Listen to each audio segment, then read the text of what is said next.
बिस्मिल्लाहिर्रहमानिर्रहीम। अॼु असां हिन वीडियो में टेंशन फोर्स जे बारे में ॻाल्हि कंदासीं। त फिज़िक्स में असां टेंशन फोर्स छा के चवंदा आहियूं।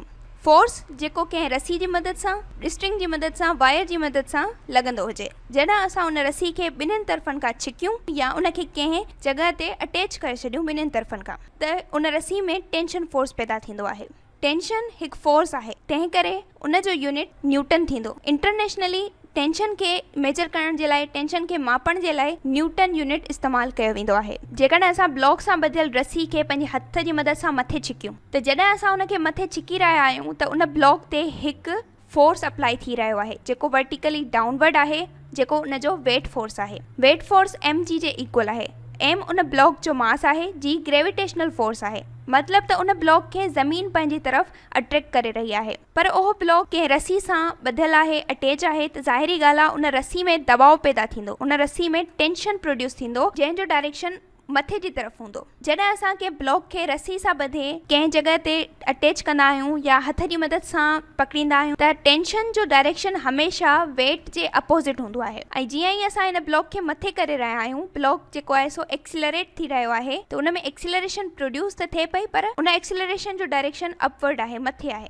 हाणे जेकॾहिं इन सिस्टम में असां फोर्स जी ॻाल्हि कयूं, त असां हिन ते फोर्स केतिरो अप्लाई पिया कयूं, केतिरो असांजो फोर्स पियो लॻे, त उहो फोर्स हूंदो टेंशन माइनस वेट। छो त हिन कंडीशन में टेंशन वधीक आहे, हिन रस्सीअ ते दबाव वधीक आहे, इन ई करे रस्सी मथे छिकिजे पई। जेकॾहिं दबाव घटि हुजे हा त हीउ ब्लॉक कॾहिं बि मथे न छिकिजी अचे हा। हिते जेकॾहिं असां टेंशन जी सिर्फ़ु ॻाल्हि कयूं, त टेंशन फोर्स प्लस W आहे। मतलब टेंशन फोर्स रुगो असांजी एक्सटर्नल फोर्स ते डिपेंड नथो करे, हिन वेट ते बि डिपेंड थो करे। हुन में टेंशन एतिरो प्रोड्यूस थियो आहे जेको हुन जो वेट आहे, प्लस उन रस्सी ते जेको फोर्स लॻी रहियो आहे। पर जेकॾहिं उन ई ब्लॉक खे असां बीहारे छॾियूं, मतलब उनखे मथे न छिकियूं, त मथे न छिकण सां छा थींदो, जो उन ब्लॉक ते एक्सिलरेशन जेका आहे सो ज़ीरो थी वेंदी, रेस्ट में अची वेंदो। एक्सिलरेशन ज़ीरो थियण जे करे उन ते एक्सटर्नल फोर्स मतलब त ज़ीरो थी वेंदो, तंहिं करे टेंशन सिर्फ़ु W जे इक्वल अची वेंदो।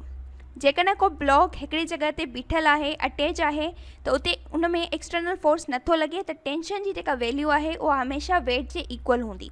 पर जेकॾहिं उहो ई ब्लॉक हेठि जी तरफ़ अची रहियो आहे, त ज़ाहिरी ॻाल्हि आहे उन ते वेट फोर्स ज़रूरु अप्लाई थियो हूंदो, जेको mg जे इक्वल आहे, जेको हर बॉडी ते अप्लाई थींदो आहे। उन खां अलावा उन में टेंशन बि प्रोड्यूस थींदो आहे, छो त हू रस्सी सां ॿधियल आहे, त उन में अपवर्ड डायरेक्शन में टेंशन प्रोड्यूस थींदो। पर हिन वारे जेका एक्सिलरेशन आहे उहा अपवर्ड न, डाउनवर्ड आहे, हेठि आहे। हिन वारे जेको वेट आहे उहो वधीक आहे, तंहिं करे हिन सॼी सिस्टम ते जेको फोर्स लॻी रहियो आहे उहो वेट माइनस टेंशन आहे। छो त हीउ जेको ब्लॉक आहे उहो ॻरो आहे, उन जो वेट घणो आहे, तंहिं करे हीउ ब्लॉक हेठि जी तरफ़ अची रहियो आहे। हिते जेकॾहिं असां टेंशन जी ॻाल्हि कयूं, त टेंशन वेट माइनस F आहे। पर जेकॾहिं असां उन ई ब्लॉक खे बीहारे छॾियूं, ब्लॉक रेस्ट में अची वञे, त इन कंडीशन में एक्सिलरेशन वरी बि ज़ीरो थी वेंदी। एक्सिलरेशन ज़ीरो थियण सां एक्सटर्नल फोर्स ज़ीरो थी वेंदो, तंहिं करे टेंशन वरी बि W जे इक्वल अची वेंदो। मतलब इन मां ज़ाहिर थो थिए त जेकॾहिं को ब्लॉक, का शइ रस्सी सां ॿधियल आहे, किथे अटैच आहे, त उन कंडीशन में उन रस्सी ते जेको दबाव पए थो, उन रस्सी ते जेको टेंशन पए थो, उहो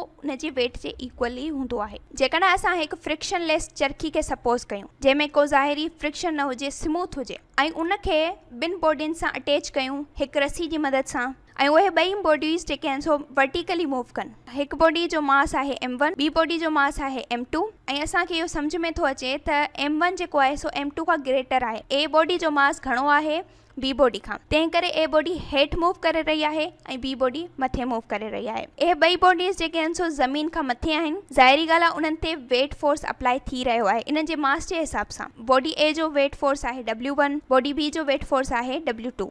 ऐं ज़ाहिरी ॻाल्हि आहे इहे ॿई बॉडीज़ कंहिं रस्सी सां अटैच आहिनि, त उन्हनि में टेंशन बि प्रोड्यूस थींदो, उन रस्सी में दबाव प्रोड्यूस थींदो, जेको वर्टिकली अपवर्ड हूंदो, वेट जे अपोज़िट हूंदो। इन कंडीशन में जेकॾहिं असां बॉडी A जी ॻाल्हि कयूं, त बॉडी A जो एक्सिलरेशन हेठि आहे, मतलब बॉडी A डाउनवर्ड मूव करे रही आहे। इन मां ज़ाहिर थो थिए त जेको W1 आहे उहो टेंशन खां वधीक आहे। बॉडी A ते लॻण वारो जेको वेट आहे उहो टेंशन खां वधीक आहे, तंहिं करे रस्सी पूरी हेठि जी तरफ़ मूव पई करे। इन ते जेकॾहिं असां फोर्स जी ॻाल्हि कयूं, त force F1 is equals to W1 minus T थींदो, छो त वेट हिते वधीक आहे। ऐं सिंप्लीफाई जेकॾहिं कयूं हिननि खे, त हूअं F MA जे इक्वल हूंदो आहे, त F1 m1a जे इक्वल थींदो। आमतौर ते wmg जे इक्वल हूंदो आहे त w1 m1g जे इक्वल हूंदो ऐं टेंशन जे इक्वल हूंदो। हिन इक्वेशन खे असां इक्वेशन 1 जो नालो ॾींदासीं। इन खां पोइ ॻाल्हि था कयूं बॉडी बी जी। त बॉडी बी अपवर्ड मूव करे रही आहे, छो त बॉडी ए वज़नी आहे, उहा रस्सी खे हेठि मूव कराए रही आहे, त बॉडी बी ज़ाहिरी ॻाल्हि आहे मथे मूव कंदी। इन कंडीशन में टेंशन जेको रस्सी में टेंशन आहे उहो वधीक आहे वेट खां, तंहिं करे उन ते फोर्स जेको F2 लॻो उहो टेंशन माइनस W2 थींदो। सिंप्लीफाई कयूं त M2A is equals to tension T minus M2G। इनखे असां इक्वेशन 2 जो नालो था ॾियूं। हाणे जेकॾहिं असां इक्वेशन 1 ऐं इक्वेशन 2 खे एड कंदासीं त टेंशन सां कैंसिल थी वेंदो ऐं असांखे एक्सिलरेशन जो फॉर्मूलो मिली वेंदो।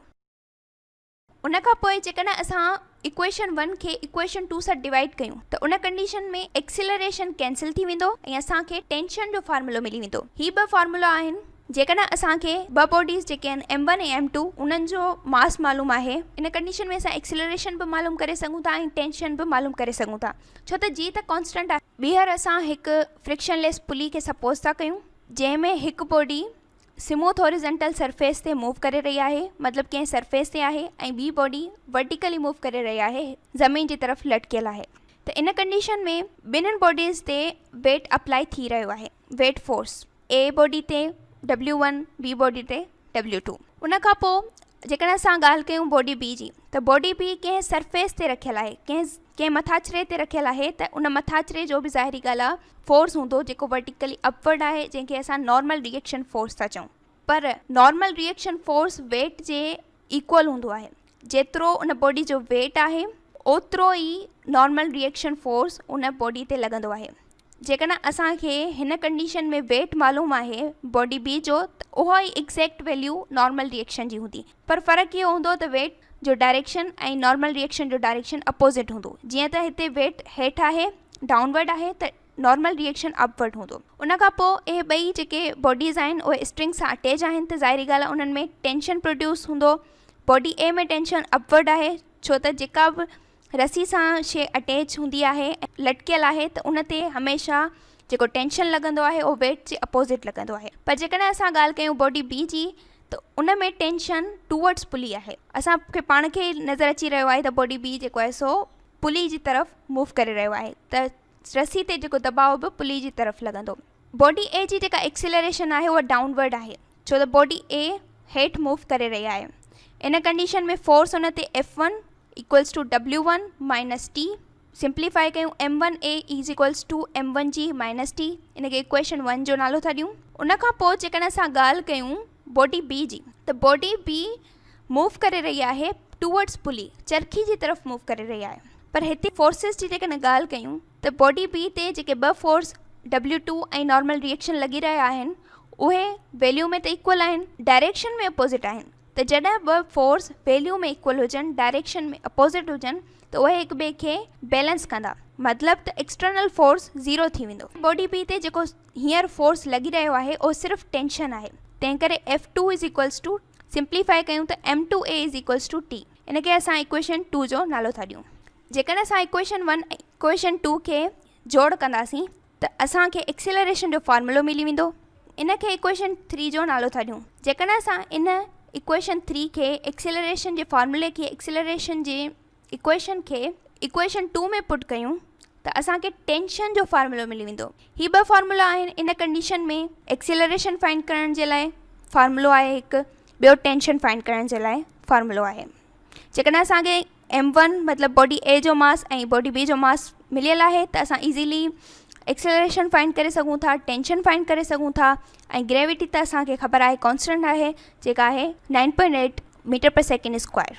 हीअ हिकु क्वेश्चन आहे जेको तव्हांखे हल करिणो आहे, प्रैक्टिस क्वेश्चन आहे, जंहिंमें हिकु बॉडी जो मास 1 kg आहे, जेका बॉडी स्मूथ हॉरिजॉन्टल सरफेस ते मूव करे रही आहे, मतिलबु बॉडी बी जो मास 1 kg आहे। इनदर बॉडी ॿी बॉडी आहे जंहिंजो मास 2 kg आहे, जेका वर्टिकल मूव करे रही आहे, मतिलबु त बॉडी ए जो मास 2 kg आहे। हाणे हिन कंडीशन में फॉर्मूलो अप्लाई करे टेंशन फाइंड कयो, एक्सिलरेशन जो फॉर्मूलो अप्लाई करे एक्सिलरेशन फाइंड कयो ऐं नॉर्मल रिएक्शन जी वैल्यू ॿुधायो, ऐं इन्हनि खे हल करे टेंशन, एक्सिलरेशन ऐं नॉर्मल रिएक्शन जो आंसर तव्हां कमेंट्स में ज़रूरु ॿुधाइजो।